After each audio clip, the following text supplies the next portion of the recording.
කොහොමද ඔයාලට සුබ උදෑසනක් කියලා ප්‍රාර්ථනා කරනවා. ඉතින් මේ තමයි මේ උදේ 6ට විතර මම මේ වීඩියෝ එක ඔයාලට අරන් එන්නේ. ඉතින් මම අද යන්නේ මගේ ගෙවත්තේ පොඩි වැඩ වගයක් කරගන්න. ඉතින් පොඩි වැඩ වගයක් කිව්වට මගේ ගෙවත්තේ ඉස්සලාම කහ අස්වැන්න, ඒ කියන්නේ මේ ගෙවත්තේ ඉස්සලාම කහ අස්වැන්න ගන්න තමයි යන්නේ. ඉතින් මේ වීඩියෝ එක ඔයාලත් එක්ක ෂෙයා කරගන්න ඕනේ කියලා හිතුණා. මොකද මගේ ගෙවත්ත බලන්න ආස අය ගොඩක් ඉන්නවා. ඉතින් ඒක නිසා මං හිතුවා ඔයාලත් එක්ක මේ වීඩියෝ එකත් ෂෙයා කරගන්න ඕනේ කියලා.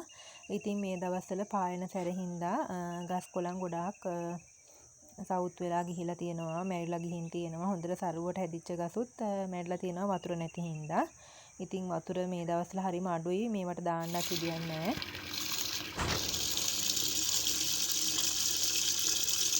ඉතින් දැන් අර මේ මල් බාස්කට් එකෙන් තමයි අපි වතුර දාන්නේ. මොකද හෝස් එකෙන් දැන් වතුර ඇති වෙන්න අල්ලන්නේ නැහැ. ඉතින් ඒනට පොඩ වතුර දානවා. මොකද වැඩේ අතාරින්නත් බෑනේ. අපි දැන් කරගෙන ආපු දේ. ඉතින් වහිනකම් පොඩ්ඩක් වතුර චුට්ට හරි අල්ලන්න කියලා තමයි දැන් මේ හිතලා මෙහෙම දාන්න යන්නේ. ඉතින් ඒ අතර ඔයාලට මතක ඇති මම කහ වගයක් හිටවලා තිබුණා. ඉතින් ඒක දැන් ගස් ලොකු වෙලා ඊට පස්සේ මල් ඇවිල්ලා දැන් ගස් වේලිලා ඔක්කොම පොළවටම මේ වෙලා තියෙන්නේ. ඉතින් ටික දවසක් කහ ටික ගලවන්නත් කාලය පහ වුණා. ඒ හින්දා අද ගලව ගන්නවා කියලා හිතුවා. මුලින්ම එළියට බැස්සේ මායි හස්බන්ඩ්ුයි කහ ගලවන්න කියලා හිතාගෙන නෙමේ. මගේ කහ බතල වගයක් තිබුණා. බතල ටික ගලවන්න කියලා උදේට හදාගන්න. ඒ වුණාට අනේ යාළුනේ මේ සැරේ එකම එක කහ මේ බතල අලයයි තිබුණේ. අනිත් ඔක්කොම උල්මියෝ කාලා. එතකොට අල ටික ඔක්කොම තැම්බිලා. ඉතින් ගණ්ඩ අල තිබුණේ නැහැ. ඉතින් කලින් පාර නම් අපි එතනම කහ බතල හදලා මේ ගත්තා. ඒ වුණාට මේ පාර එහෙම තිබුණේ නැහැ. ඊට පස්සේ හස්බන්ඩ් කරේ මේ කහ බතලත් පොට් එකකම හදනවා කියලා හිතලා මේ පාර පොට් එකක හිටුවා. මේ බලන්නකෝ ඔයාලා. ඕන් ওই බතලාලේ විතරයි ගලව ගන්න තිබුණේ. මේ අනිත් ඒවා ඔක්කොම සවුත් වෙලා ඉතින් කන්න බෑ, සත්තු කාලා තැම්බිලා එහෙම තිබුණා. ඉතින් ඔතනින් එහාට අපි ඔය ඔක්කොම ටික හාරලා බැලුවා. ඒ වුණාට ඔය පේනවනේ ඔය ගණ්ඩ මේ අල තිබුණේ නැහැ. ඊට පස්සේ ඉතින් මෙන්න මේ විදියට පොට් එකක හැදුවා. බලමු මේකේ බතල එනකොට මම ඔයාලට පෙන්නන්නම්. මෙන්න මෙහෙම වහින කාලේ මේ ගත්ත ෆොටෝ එකක්. මේ විදියට මම මේ දිගටම කහ දාලා තිබුණා. ඉතින් පස බුරුල් නම් තමයි හොඳට කහ යටට ගිහිලා හැදෙන්නේ. දැන් ඔය ගස් ටික ඔක්කොම වේලිලා මැරිලා ගිහිල්ලා මම ඒකයි කිව්වේ ගලවන්න ටික දවසක් අපිට ගියා.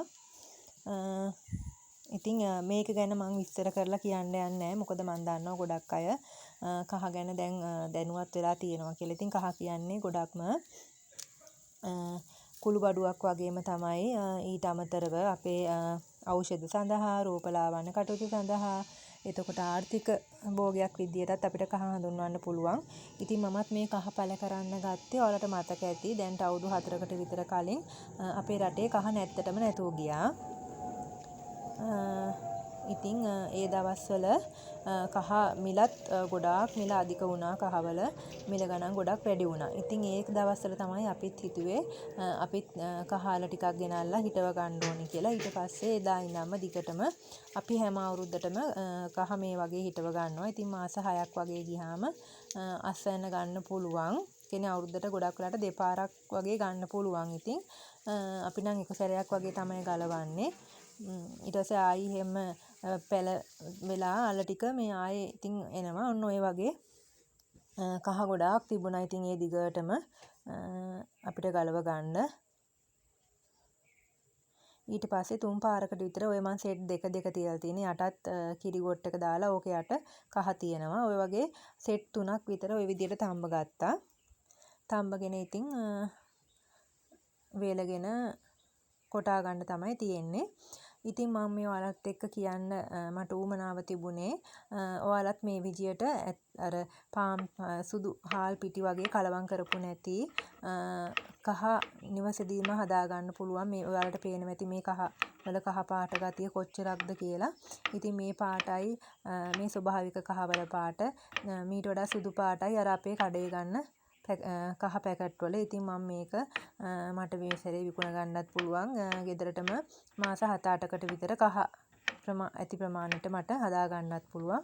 ඉතින් මම ඒකයි මේ ඔයාලත් එක්ක ෂෙයා කරගන්න හිතුවේ මේ දේ. ඉතින් ඔයාලත් මං වගේ කහ හිටවලා මේ විදිහට ගෙදර ප්‍රයෝජනට වගේම කීයක් හරි අතට මුදලක් ලබා ගන්න මේ විදිහට කරන්න පුළුවන්. ඔයාලා දන්නවා අපි අර කැටයක් එකතු කරනවා. ඉතින් ඒ කැටේට උනත් මේකෙන් ගන්න මුදල් වලින් අපිට මේ කැටේ සල්ලි හදා ගන්න එහෙම පුළුවන්. ඉතින් මේ විදිහට කරලා. ඉතින් මං හිතුවා ඔයාලත් එක්ක හින්දා මේක ෂෙයා කරගන්න ඕනේ.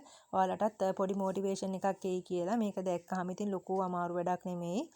හරිම ලේසි මේ වැඩේ. ඉතින් ගොඩාක් අර වස විස නැති මොනවත් පෝර ಜಾති දාන්න නැතුව නිකම්ම තමයි හදලා තියෙන්නේ. ඉතින් වතුර ටිකක් වැඩිපුර දාන්න ඕනේ. ඊට අමතරව පස හොඳට බුරුලෙන් තිබ්බනම් පස උඩ තට්ටුව වගේ ගහලා කහ ටික හැදුවනම් ඉතින් හොඳට මේ විදිහට ලොකු වල ගන්න පුළුවන්. ඒකම අපි මව් වල ටිකකුත් ඉන්දෙව්වා.